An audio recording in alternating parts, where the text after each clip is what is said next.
Guys ഇന്ന് ഞങ്ങൾ പാൽ കപ്പയും ചിക്കൻ പെരട്ട ഉണ്ടാക്കാൻ പോകും. ഗൈസ് ആദ്യം നമ്മൾ ഇതിലേക്ക് കപ്പ ഇടുകയാണ്.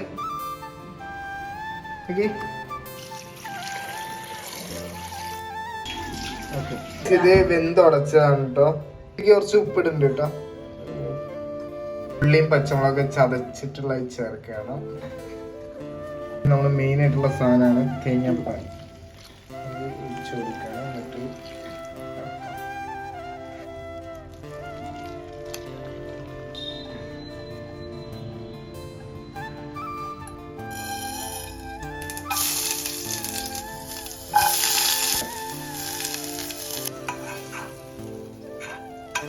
ആദ്യം ഉപ്പിടണം.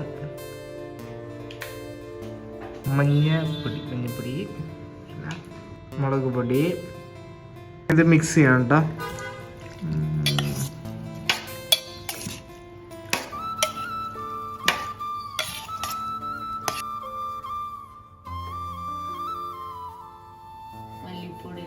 മല്ലിപ്പൊടി ഇടണം, കുരുമുളക് പൊടി ഇടണം, പെരിഞ്ചീരകം, കറിവേപ്പില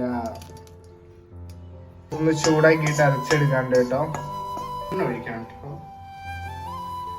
തവളൊക്കെ മുളകിട്ടുണ്ട് കേട്ടോ. കേട്ടോ അരച്ചിട്ട് മസാല ചേർക്കാം കേട്ടോ. കുറച്ച് മുന്നേ അരച്ചിട്ടുണ്ടായിരുന്നു ചേർത്ത്